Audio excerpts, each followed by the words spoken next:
Chapter 2. A Strange Discovery. It had all begun with lots of dog barking. "Nisha, please go and stop Scruggs from barking," said Dad, exasperated. Her parents had bought the dog to keep her company, and she loved him, but he consumed so much of her time. "Have you taken the dog for a walk? Did you feed him his dinner? Clean up that mess he left on the lawn." Her parents' voices echoed in her ears. "Now, please, Nisha." Before the shop, she had never needed a dog to keep her company. But now that her parents worked non-stop, she figured a dog was better than an empty house. Nisha followed the sound of the barks to find Scruggs. It was coming from outside. She walked down to the grove of trees at the back of their house and pushed her way inside. She loved the grove. It was her own forest, her special place. She loved coming in here at all times of the day to sit and sing, to watch the trees, and to weave daisy chains in the summer.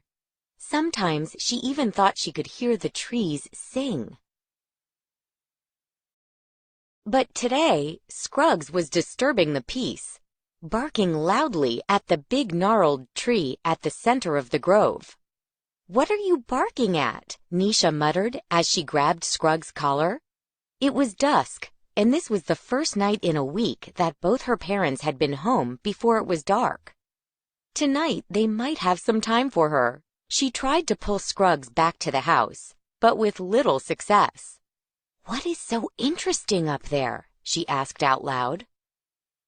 Nisha followed Scruggs's stare up the tree trunk, along the branches to the leaves. She could see nothing. She started to get frustrated and pulled at Scruggs' collar.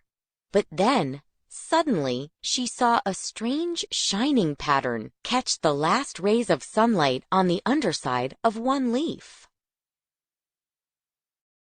"I haven't seen that before," muttered Nisha to herself. She took a closer look. The leaves had curled in the way they always did when the sun disappeared. But tonight something was different. She was sure that the leaf had something inside it. She stared at it until the light faded, and then she headed back to the house. For the rest of the week, Nisha watched the gnarled tree. Each night the same thing happened. But what was being cocooned? Some strange animal, perhaps?